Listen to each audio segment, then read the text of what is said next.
Oke, selamat pagi, menjelang siang. Assalamualaikum warahmatullahi wabarakatuh. Hari ini kita akan melanjutkan perkuliahan pengantar teknik industri ya. Sebelumnya ditempuh oleh Bu Siska, sekarang giliran saya. Jadi pengantar teknik industri pada pertemuan ini saya akan paparkan tentang struktur dan kurikulum teknik industri.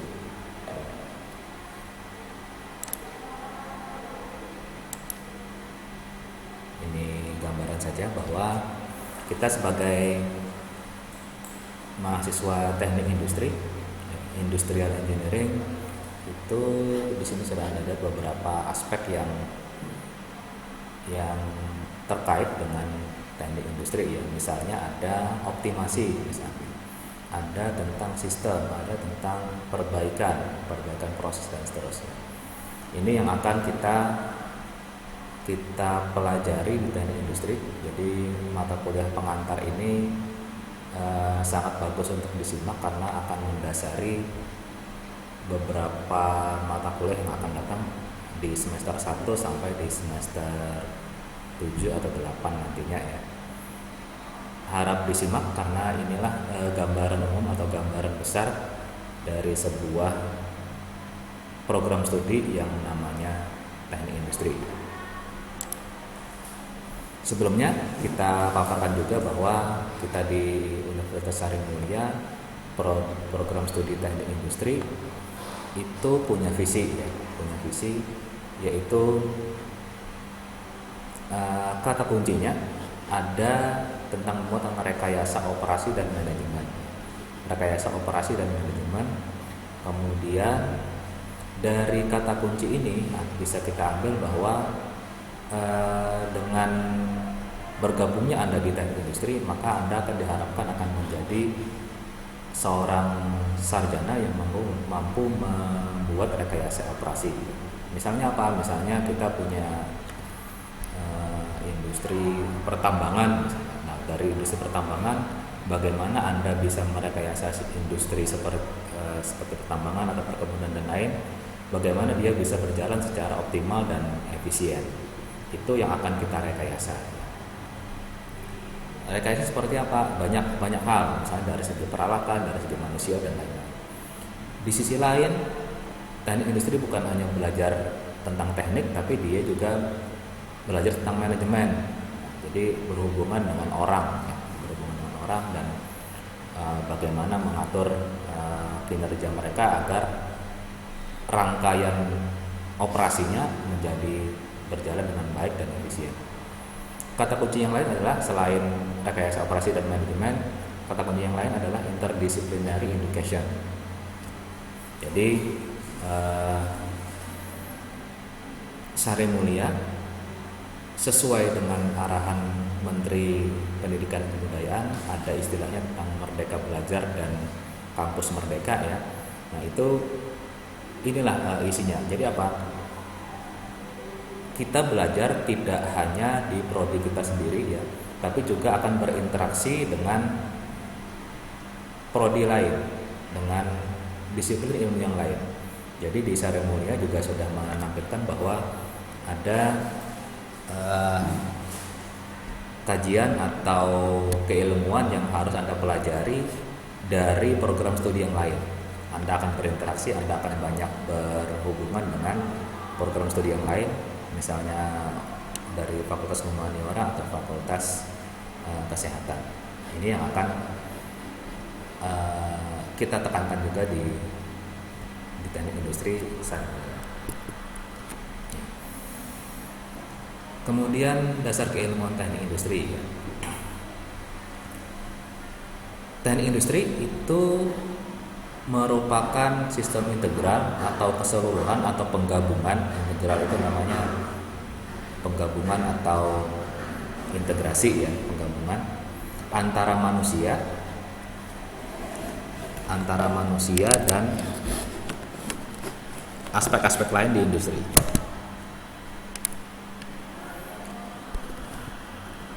Antara manusia industri pasti punya ada manusianya. Itu akan kita kaji di beberapa mata kuliah di teknik industri. Manusia yang menjalankan di industri pasti juga akan berinteraksi dengan material atau bahan.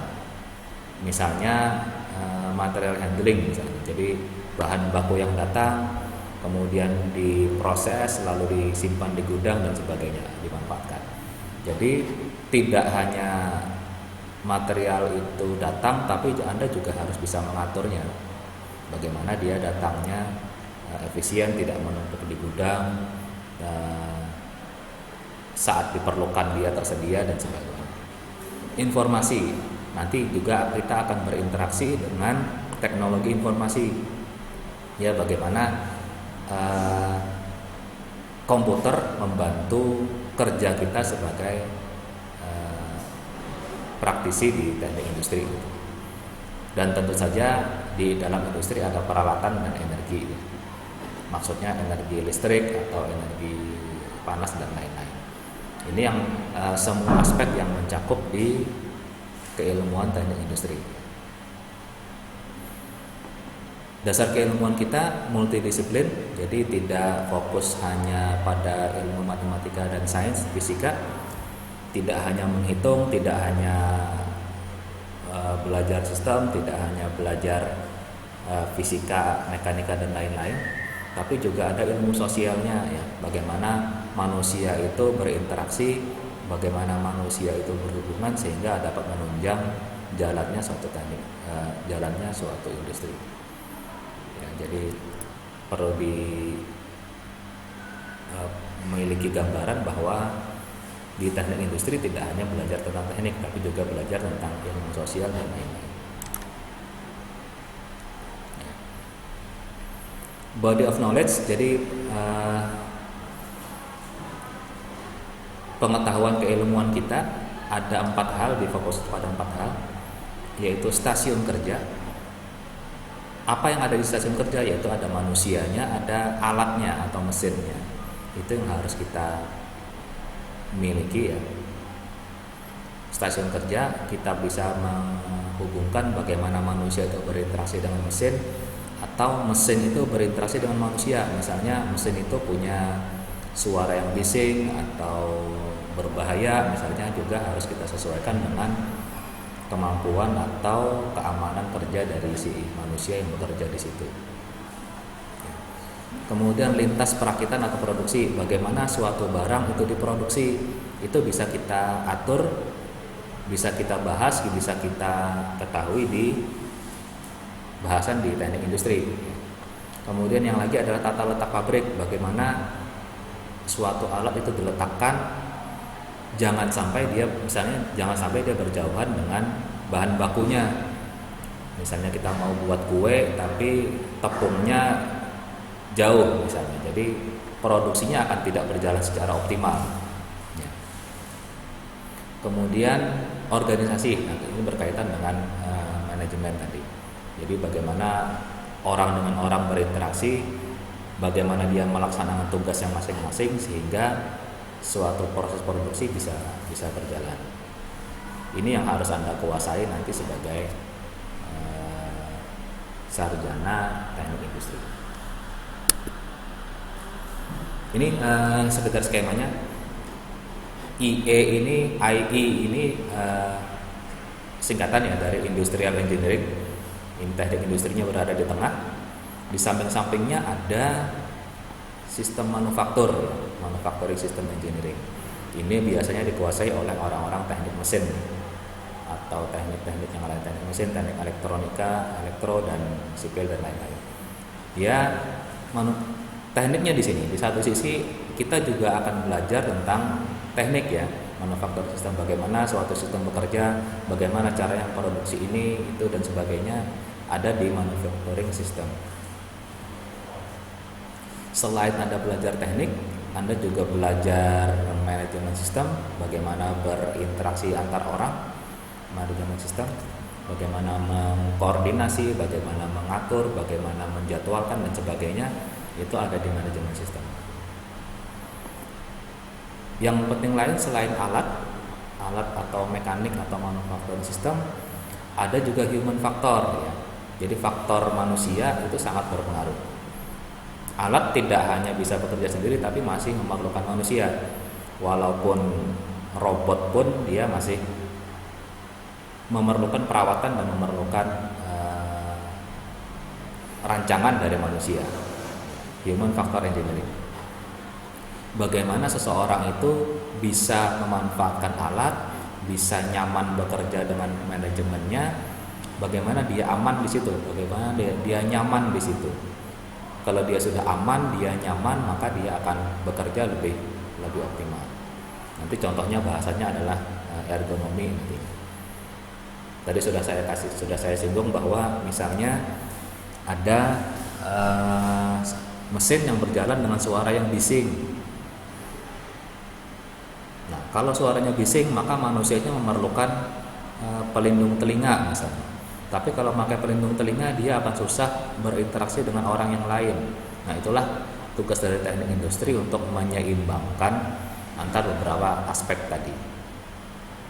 Kemudian ada operation research, dia bagaimana meneliti suatu kinerja atau suatu operasi produksi. Kita teliti, gunanya apa, akan kita optimalkan atau kita perbaiki kinerjanya. Di sisi lain banyak keilmuan yang mendasari di teknik industri. Ada matematika tentu saja, ada statistik ya. Kalaupun tidak bisa kita hitung dengan matematis, maka bisa kita hitung dengan statistik. Misalnya apa? Misalnya kenyamanan bekerja. Kenyamanan bekerja kadang-kadang tidak bisa kita hitung dengan angka, tapi bisa kita survei ya. Kita survei. Nah, disinilah ilmu statistik itu berbicara. Kalau kita pilkada atau pemilu, kita perlu statistik ya. Untuk quick count dan lain-lain itu memerlukan ilmu statistik. Selain itu, accounting dan ekonomi, kita juga belajar akuntansi loh. Kita juga belajar ekonomi. Masuknya kemana? Masuk ke manajemen sistem. Bagaimana nanti setelah dia selesai diproduksi, harga ekonominya berapa sih? Kita produksi misalnya air minum gelas misalnya, kita mau jual harga berapa? Itulah peran di teknik industri, menyeimbangkan antara beberapa faktor yang ada. Kemudian ada organizational behavior, bagaimana orang itu kebiasaannya dalam berorganisasi seperti apa, termasuk juga psikologi. Bagaimana dia bisa berinteraksi, bagaimana dia nyaman bekerja, bagaimana dia beban kerjanya tidak terlalu banyak. Itu di situ masuk ada unsur psikologi di teknik industri. Jadi bahasan teknik industri sangat-sangat luas. Dengan keluasan bahasan itu, maka kita bisa menjembatani antar beberapa faktor di dalam suatu industri. Kadang orang mesin tidak paham faktor human, tidak paham tentang manajemen. Kadang orang sosial, psikologi, atau orang ekonomi tidak paham tentang teknik. Nah, disinilah peran teknik industri untuk menjembatani beberapa aspek tadi.